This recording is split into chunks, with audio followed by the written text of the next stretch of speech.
Imagine standing in a room full of strangers while the person you trust the most in the world turns you into the punchline of a cruel joke. This is the story of how I realized I was nothing more than a shadow in my own life, trapped in a cycle of love and control. By the end of the story, you'll ask yourself one question. Would you have stayed or walked away? My name is Daniel, and for most of my life, I thought of myself as an ordinary guy. I wasn't flashy or the center of attention, and I didn't need to be. I had my wife, Emily, and that was enough. Or at least I told myself it was. I'm not a bold or confident man. If you passed me on the street, you probably wouldn't even notice me. But Emily? Emily was the kind of woman who could stop traffic with her smile. She had this energy about her. Magnetic, vibrant, intoxicating. People were drawn to her like moths to a flame, and I was no exception. From the moment I met her, I was in awe. She was everything I wasn't. Outgoing, confident, unshakable. While I stumbled over my words and doubted every decision I made, she moved through life with ease, as if the world bent to her will. Being with her felt like winning the lottery. I used to think, why would someone like her choose someone like me? But as the years passed, that admiration turned into something darker. It wasn't just that she was stronger than me, that part one loved. It was the way she made me feel small, even in the moments when she claimed to love me the most. I never saw it coming, the slow erosion of my self-worth. It started with little things. A joke about my awkwardness at parties. A comment about how I wasn't ambitious enough. At first, I laughed along because that's what you do when you love someone, right? You don't take everything so seriously. But it didn't stop there. I can still remember the first time I felt that pang of humiliation. We were out with friends, and Emily casually mentioned how I couldn't even fix a leaky faucet. Everyone laughed, and I did too, but inside, something shifted. I started to see myself through her eyes. Useless, incompetent, a man barely worth noticing. I thought it was just her way of teasing. She loved me, after all. She told me so every day. But love shouldn't feel like this, should it? It shouldn't feel like walking on eggshells, wondering what version of you they're going to tear down next. And yet I stayed, because leaving felt impossible. I loved her, even when it hurt, especially when it hurt. Looking back, I think I knew even then that something was deeply wrong. But when you're caught in the middle of it, it's hard to see the cracks forming.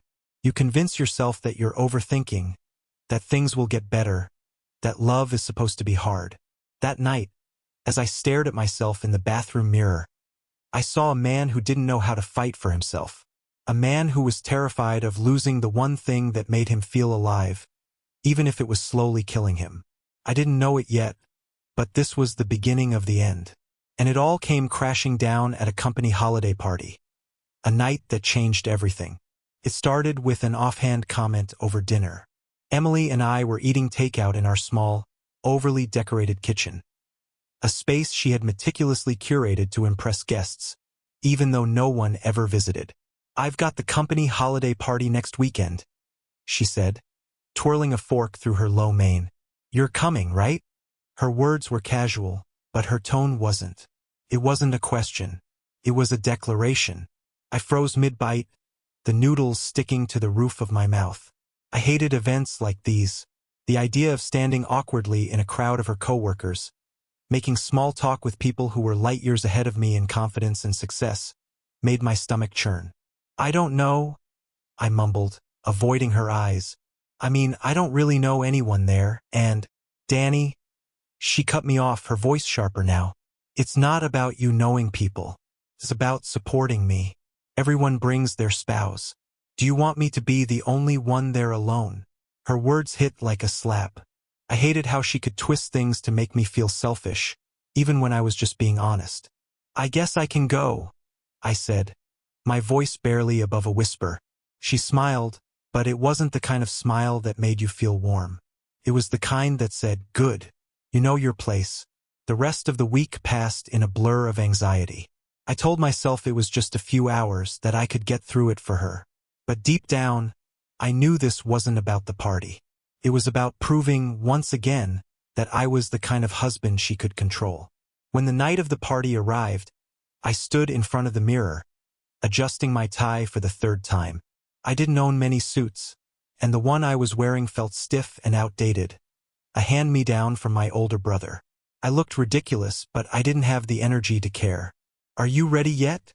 Emily called from the living room. Her voice carried that familiar edge of impatience. I hurried out to find her standing by the door, radiant in a dark green dress that hugged her figure perfectly. She looked like she belonged on a magazine cover. And next to her, I looked like the awkward kid at prom. "Let's go," she said, grabbing her clutch. The party was held at a swanky downtown hotel, the kind of place I could never imagine affording on my own. The ballroom was filled with glittering lights, elegant decorations, and people who exuded confidence. Emily greeted her co-workers with ease, slipping into conversations like she'd known them her whole life. I trailed behind her like a lost puppy, unsure of where to stand or what to say. She introduced me to a few people, but her tone was dismissive, almost as if I were an accessory she had to acknowledge. "This is my husband, Daniel," she said at one point with a polite smile. He's not really into the whole corporate thing." I felt the weight of their judgmental glances before she even finished the sentence. As the evening went on, I found myself standing alone near the bar, nursing a drink I didn't want. Emily was across the room, laughing with her colleagues, her hand resting casually on the arm of one of them. A tall, broad-shouldered man who looked like he stepped out of a business magazine. I tried to shake off the sinking feeling in my chest. This was normal, wasn't it? She was just being friendly. But the look in her eyes as she laughed at his joke, it was different. By the time she returned to my side, I was already counting the minutes until we could leave. "Having fun?" she asked, her tone light, as if she didn't already know the answer. I forced a smile. "Yeah, it's nice." She gave me that look again, the one that made me feel like a child who had just said something embarrassingly naive. "Good," she said, her hand brushing against my arm. "Because the night's just getting started." I didn't know it then, but her words weren't a promise. They were a warning. The night began to blur, each passing moment making me feel smaller, more invisible. I clung to the edge of the room like a piece of unwanted furniture, trying to find a place where I wouldn't be noticed. Meanwhile, Emily was in her element, commanding the room with ease. She flitted from group to group, exchanging jokes, flashing that dazzling smile that made everyone feel special. Except for me. I don't know how much time passed before it happened, the first cut. It was subtle, almost imperceptible, but it sliced through me all the same. Emily had gathered a small circle of colleagues near the center of the room, their laughter carrying above the din of the party. I stood just outside their group, too timid to join but too terrified to walk away. And that's when she said it. "Daniel's not much of a handyman." She laughed, her voice ringing out like a bell. "The last time he tried to fix a leaky faucet, he flooded the kitchen." The group erupted into laughter. I felt the heat rise to my face. It wasn't true, well, not entirely.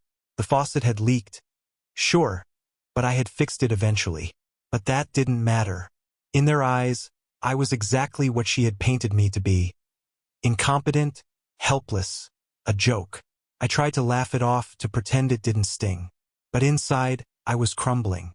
The night dragged on, each passing moment eroding what little confidence I had left.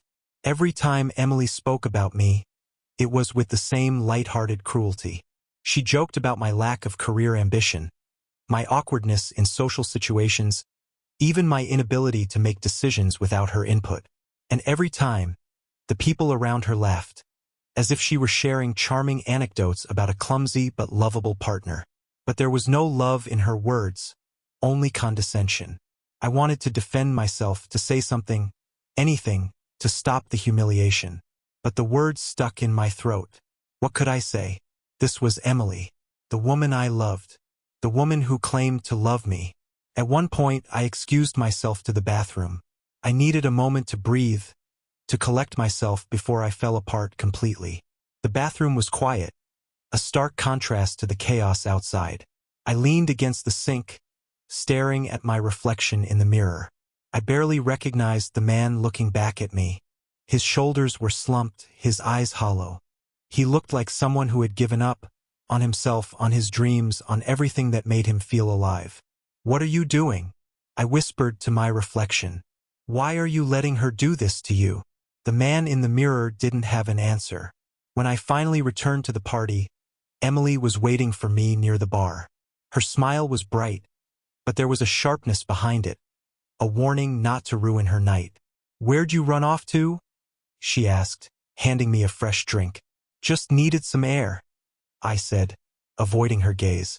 She studied me for a moment, her eyes narrowing slightly. Then she smiled again, her expression softening. "Well, you're back now. Come on. They want to meet you." Before I could protest, she grabbed my arm and pulled me toward another group of colleagues. The next hour passed in a haze of awkward introductions and forced smiles.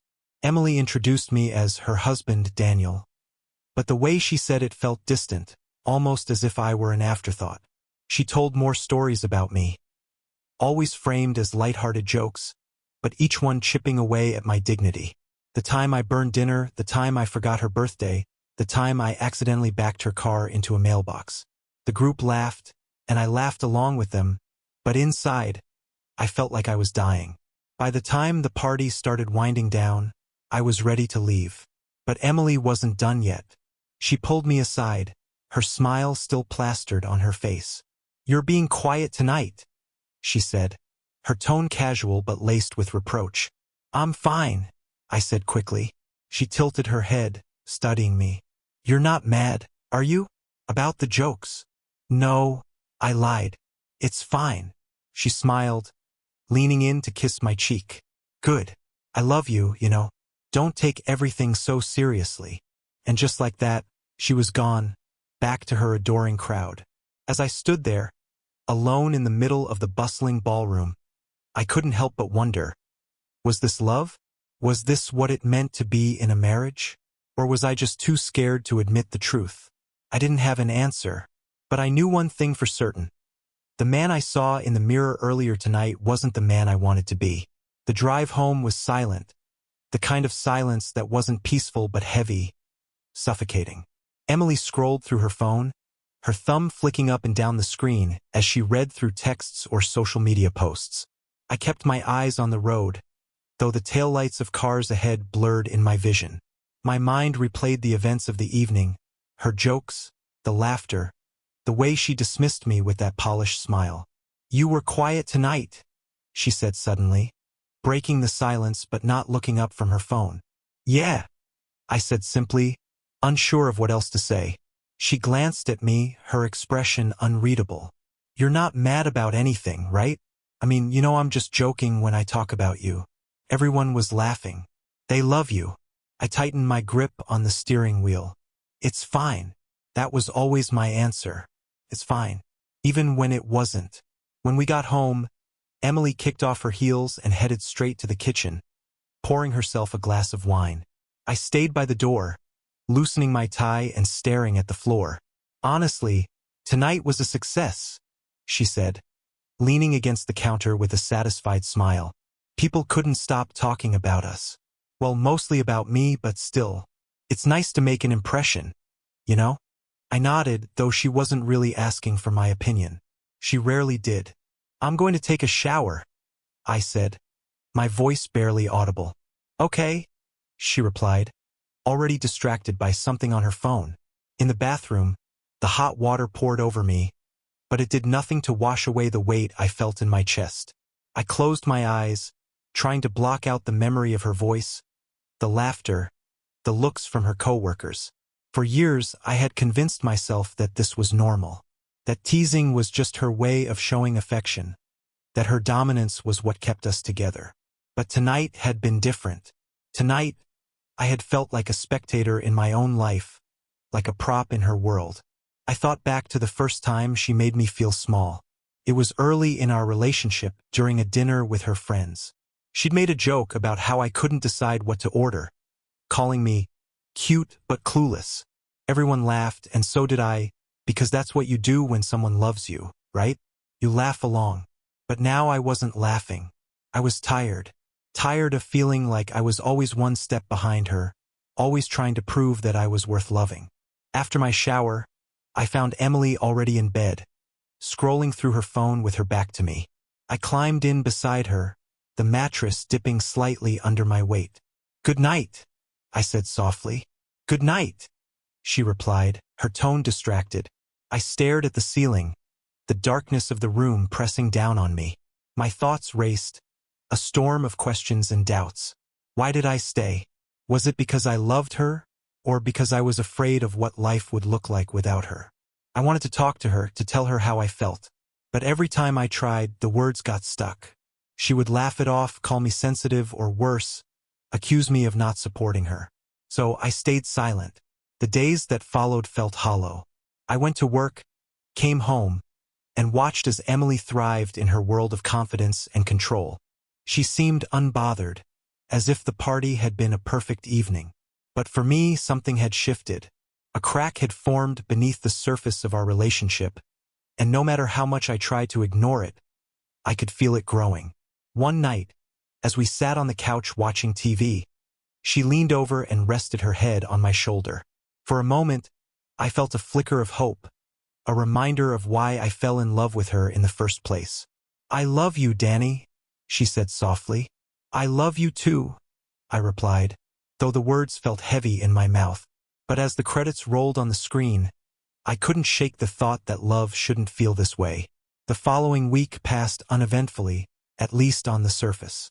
Emily continued on as if nothing had happened, sharing stories from the party with her friends over the phone, her voice bright and animated. "They absolutely adored me," she said one evening, her words tinged with satisfaction. "Even Jim from marketing couldn't stop talking about how fun I am to be around." I sat across the room, pretending to read a book but catching every word. Jim, the guy she had spent most of the night with, laughing and leaning in close. I told myself it didn't matter, but the knot in my stomach said otherwise. When she hung up, she turned to me, her smile unwavering. "Isn't it nice to be part of something bigger, Danny? To have people notice us?" "Sure," I said, keeping my eyes on the page I hadn't turned in 20 minutes. Her smile faltered for just a second. "You know, you could be more enthusiastic. It's not every day I get to introduce you to my world." Her world, not ours. I nodded, not trusting myself to speak. Over the next few days, I noticed subtle changes in how I felt around her. Moments that once felt warm now felt performative, like I was playing a role in a script she had written. One evening, as we sat down for dinner, she casually brought up Jim again. "You know, Jim asked if you were always that quiet. He said you're mysterious." I paused, my fork hovering midair. "What did you say?" "Oh, I told him that's just who you are. You're not really the social type, but that's okay. It's part of your charm." I didn't respond, but my chest tightened. It wasn't what she said. It was how she said it, like she was explaining away a flaw to make it more palatable. That night, as I lay in bed, her words echoed in my mind. I couldn't help but wonder, was this how she saw me? A quiet, passive accessory to her vibrant life? I thought back to the man I used to be before Emily. I wasn't the most confident person, sure, but I had dreams, ambitions, a sense of self.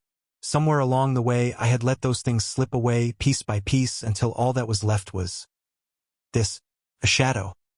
The distance between us grew, though Emily seemed oblivious to it. She carried on with her usual energy, while I withdrew further into myself. At work, I found excuses to stay late. At home, I lingered in the kitchen or buried myself in meaningless tasks.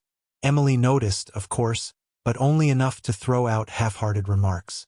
"You've been quiet lately," she said one evening as we sat on the couch. "Just tired," I replied. She tilted her head, studying me like I was a puzzle she didn't care enough to solve. Then she shrugged and went back to scrolling through her phone. One night, I decided to test the waters. "Do you ever think you're too hard on me?" I asked, my voice barely audible. She looked up from her screen, surprised. "Hard on you? What are you talking about?" "Like at the party," I said, my words tumbling out before I could stop them. "The jokes, they didn't feel good." Her expression hardened. "Oh, come on, Danny. You're being overly sensitive. Everyone knows I was kidding. Besides, It's not like I said anything that wasn't true. The words hit like a slap. I opened my mouth to respond, but she waved her hand dismissively. "Let it go," she said. "You're overthinking it." And just like that, the conversation was over. After our conversation, something shifted. I stopped trying to bring up how I felt, and she stopped pretending to notice. It was as if an unspoken agreement had formed. I would keep my emotions to myself, and she would carry on as if everything were perfect. But inside, resentment began to grow. It showed itself in small, quiet ways. I stopped laughing at her jokes. I avoided her touch. When she told me about her day, I nodded in all the right places but rarely responded. I became a ghost in my own home, and Emily didn't seem to care. One evening, she came home later than usual, her cheeks flushed with excitement. "You'll never guess what happened," she said, dropping her bag on the counter. "Jim invited me to lead the new marketing project." I mustered a smile. "That's great." She frowned, clearly expecting more enthusiasm. "It's a big deal, Danny. I thought you'd be happy for me." "I am," I said, though my voice lacked conviction. Her eyes narrowed. "You've been so distant lately. What's going on with you?" I hesitated, torn between telling the truth and keeping the peace. "Nothing," I finally said. Her face hardened. "Fine. Be that way." She grabbed her phone and disappeared into the bedroom, slamming the door behind her. For the first time, I didn't feel guilty. Instead, I felt nothing. The silent war had begun, and I was no longer interested in surrendering. It happened so suddenly that I almost didn't recognize it for what it was. One evening, as I came home after another long day at work, I found Emily sitting at the kitchen table, her face pale, eyes swollen from crying. I froze in the doorway. "Emily? What's wrong?" She didn't answer immediately. Instead, she wiped her eyes and tried to compose herself, but I could see the cracks in her usual facade. I messed up," she said, her voice shaky. I stepped closer, my heart suddenly pounding in my chest. "What happened?" "It's Jim," she whispered. I didn't mean for it to happen. I was just talking to him, and it went too far." I blinked, confused, the words barely processing. "What are you talking about?" She looked up at me, her eyes pleading for understanding. "I kissed him at the office party. It was a mistake. It was stupid, and I never should have let it happen. But it did, and now I don't know what to do."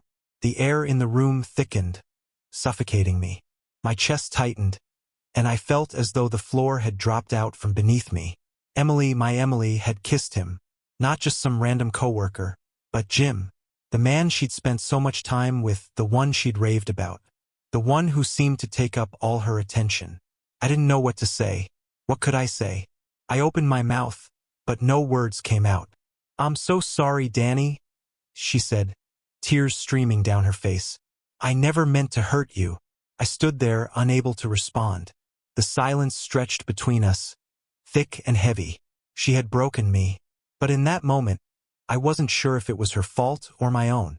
I don't remember what happened after that. I must have told her I needed some space, because the next few days felt like I was living in a fog. I went through the motions, work, home, sleep, but nothing felt real anymore. I kept replaying that moment in my head, her confession, her tears. It wasn't the apology I was expecting. It wasn't even close, but there was a sense of finality in it. I began to question everything about my marriage. Had I been so blind that I didn't see this coming? Was this a mistake Emily made? Or was it the culmination of everything that had been wrong between us? Days passed, and Emily tried to talk to me, tried to explain, but I couldn't bring myself to listen. I didn't want to hear her excuses or her justifications. I didn't want to hear how she had lost control or wasn't thinking. What I wanted was the truth, and I wasn't sure I could ever get it from her. Finally, on the 7th day, I found myself standing at the door of the bedroom watching her sleep. The vulnerability she had shown me felt like a different person, one I didn't recognize. It was then that I realized I wasn't angry anymore. I was numb. The turning point had come, but it wasn't what I expected. I thought I would feel rage, betrayal, even heartbreak. But instead, I felt empty. I spent the following days in a haze, drifting through each moment as if I were watching myself from the outside. Emily tried to engage with me, talking to me about everything and nothing, filling the silence with her words, hoping to patch things up. But I was no longer listening. It wasn't that I had stopped caring. It was the opposite. I cared too much. I cared so much that I felt suffocated by it. Her apology, her tears, the way she tried to act normal around me, it was all too much, too late. The more I thought about what had happened, the more I realized something. I had been living in her shadow for so long, convincing myself that I wasn't worth more than the scraps of attention she threw my way. I had let her dominate me emotionally, let her control the narrative of our relationship. And now, she had shattered whatever fragile illusion I had left. One evening, as I sat in the living room, the weight of everything finally settled on me. I couldn't go on like this. I couldn't keep pretending that things were fine, that this was just a bump in the road. It wasn't. Emily came into the room, her face drawn with concern. "Danny, we need to talk," she said, her voice tentative. I turned to face her, the decision solidifying in my chest. "What do you want to talk about, Emily?" Her expression faltered for a moment, and then she stepped closer. "I know I hurt you. I made a huge mistake, but I want to make it right. I'll do whatever it takes. Just please." I held up my hand, stopping her mid-sentence. "No, Emily. I've been thinking a lot, and I've come to a decision." She looked at me, a flicker of panic crossing her face. "What decision?" "I'm done," I said quietly. "I can't do this anymore." Her face paled. "What do you mean you're done?" "I mean, I can't stay in a relationship where I'm treated like this. I've been invisible for so long, and now this? I can't keep pretending that I'm okay." I could see the tears welling up in her eyes, but I didn't feel the usual urge to comfort her. All I felt was a painful clarity. "I never wanted to hurt you," she whispered, her voice breaking. "I never wanted to make you feel small." "I know you didn't," I said softly. "But you did. And I let you." The silence between us stretched on, unbearable, as I stood up and walked toward the door. Emily didn't try to stop me. She didn't even speak. She just stood there, frozen, as I grabbed my jacket and stepped into the night. I didn't know where I was going, but I knew I had to leave. I walked for hours, lost in my own thoughts. The cool night air did nothing to clear my mind. The weight of the decision felt both freeing and terrifying. I was walking away from the person I had spent years with, the woman I had loved. But deep down, I knew I had to let go of this version of myself that had been shaped by her, this fragile, uncertain man who only existed in the space between her dominance and my submission. I had to find myself again. When I finally returned home, the apartment was empty. Emily had left. The bed was untouched, the silence unbearable. But for the first time in a long time, I felt like I could breathe.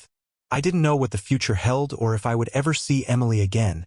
But in that moment, I knew that I had taken the first step toward reclaiming myself. The days following Emily's departure were a blur. At first, I felt empty, as if I had lost a part of myself. But slowly, I began to realize something important. I had more room to breathe now, more space to think. I spent hours walking, thinking about what had gone wrong. I started making small changes in my life, calling old friends, picking up books I had long forgotten, going to the gym for the first time in months. In some ways, it was as though I was relearning who I was without her. I wasn't the passive man who just accepted whatever came his way anymore. But even then, the loneliness still crept in at night, when the apartment felt too big and the silence too loud. A few weeks after Emily left, I received a message from her. It was short, but it hit me harder than I expected. "Can we talk? I need to explain myself." I didn't respond right away. Part of me didn't want to hear her excuses, but another part, maybe the part that still cared, was curious. The next day, she showed up at my door. Her eyes were red, and her hands shook as she held the cup of coffee she brought. "I owe you the truth, Danny," she said, sitting down without waiting for an invitation. "I never told you everything. The kiss with Jim, it wasn't a mistake. Not like I made it sound. It wasn't just a slip-up. I stared at her, my heart pounding. This wasn't what I expected. I had feelings for him. I thought I could keep it under control, but I was too caught up in the attention. You were always so distant. And Jim, he was there, making me feel like I was worth something. Her words hit like a punch, and I couldn't stop myself from shaking my head. I know this doesn't excuse what I did, she continued, her voice softening, but I want you to understand. I was scared of losing myself in this relationship, and I got lost in someone else instead. I didn't know what to say. The truth felt like a weight I wasn't prepared for, and I didn't know if I wanted to carry it. She stood up, hesitated, and then looked at me with tears in her eyes. I never meant to hurt you, but I did, and I'm sorry. And just like that, the final chapter of us began to close. The conversation with Emily left me feeling numb. She had been honest, yes, but it was the kind of honesty that shattered whatever was left of our connection. The reasons, the excuses, I was lost.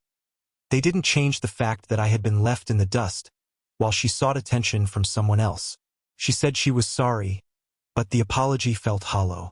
I wasn't sure if it was because I was too far gone, or if it was just that the damage had already been done. I think it's time to move on, I said quietly, staring at the floor. Emily's face fell, and she nodded.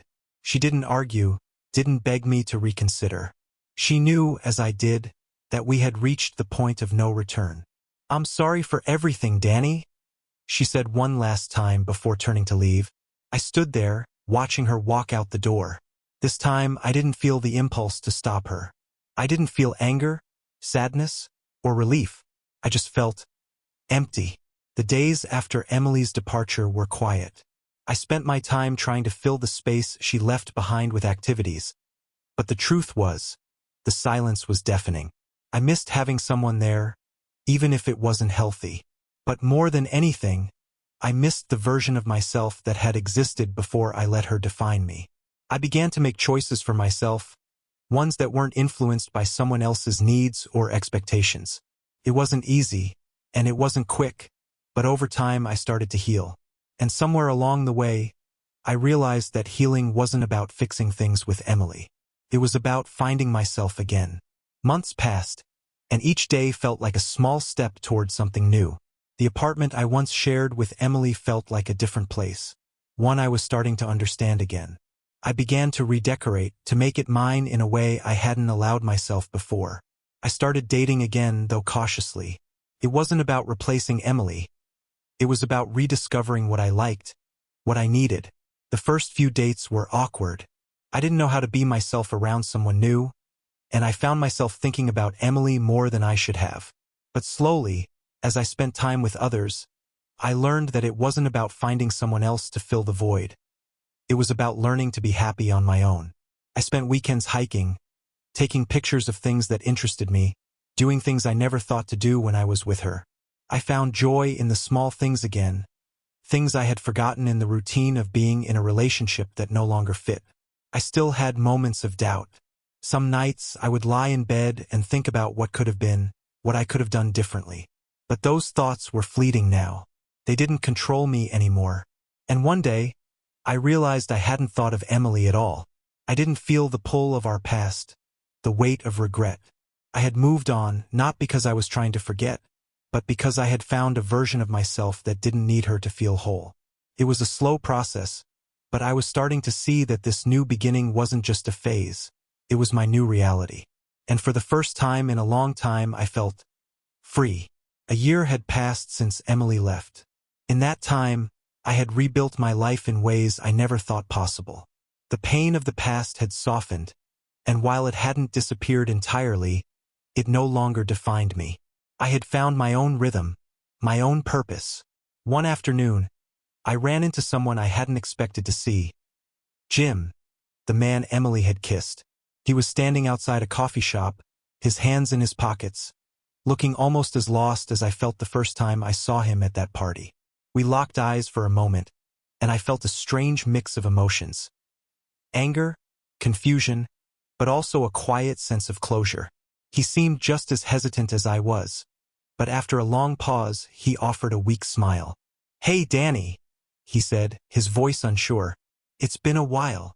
"Yeah, it has," I replied, trying to keep my voice steady. There was an awkward silence. We both knew why we were standing there, but neither of us knew how to address it. Finally, Jim spoke. "I want to apologize," he said, looking down at his feet, "for what happened with Emily. I wasn't trying to hurt you, but I know I did. I was just caught up in everything. It wasn't fair to either of you." I nodded, surprised by his sincerity. "I appreciate that, Jim. It wasn't easy for me, but I think we both know what happened was part of the bigger picture." Things had already been unraveling long before that. Jim looked up at me, his face etched with guilt. "I never wanted to be part of that, but I get it now. I shouldn't have been the one to make it worse." We stood in silence for a few more moments, the weight of our shared history hanging in the air. Finally, I exhaled, a small but genuine smile breaking through. "You didn't make it worse, Jim," I said. "You were just there." It was already falling apart. We were already falling apart. And with that, the tension lifted. For the first time in ages, I didn't feel the weight of Emily's choices, or the consequences they had left on me. The past was just that, the past, and I could finally let it go. We parted ways shortly after that, each of us walking in separate directions, but for some reason, the weight on my shoulders felt lighter. I didn't need closure from Emily anymore. The apology from Jim wasn't what had set me free. It was my own journey, my own decision to let go of what no longer served me. A week later, I was sitting in the same coffee shop, by myself this time, reading a book I had been meaning to finish. I wasn't waiting for anyone, and I didn't need anyone to fill the empty chair across from me. For the first time, I felt completely at peace with who I was. It wasn't until months after I ran into Jim that I truly realized how far I had come. Moving forward had never been easy, and it had been a process that felt slow and deliberate, like building something from the ground up. But it was my foundation now, solid and unshakable. I began to let myself dream again, about a future that didn't involve Emily, or the weight of our past, or the hurt she caused. I started thinking about my career, my passions, and even the idea of relationships, but in a way that felt more authentic to who I had become. One day, a colleague at work asked me if I had thought about taking the next step in my job. I realized I hadn't even thought about it before, but suddenly, the idea felt right. The possibility of growth, both professionally and personally, was a reminder of how much I had to offer the world. I started taking more chances. I signed up for a photography class, something I'd wanted to do for years, but had always pushed aside. I explored new places, both in the city and within myself. I even started dating again, not to replace anyone, but because I realized I deserved connection, without the baggage of the past weighing me down. But with each step I took forward, I also learned something valuable. Being open to the future didn't mean forgetting the past. It meant embracing it for what it had been. A chapter in my life that taught me, shaped me, but no longer controlled me. One evening, I received a text from Emily. It was simple, just 3 words, "I miss you." I stared at the message for a long time. I hadn't heard from her in months, and part of me wondered if this was just her trying to reach out, to see if I was still holding on to whatever we had left. I typed and erased a response multiple times before finally sending a simple, "I'm doing okay. I hope you are too." She replied almost instantly, "I've been thinking about you a lot. I hope you're happy." That was it, and somehow it felt like enough.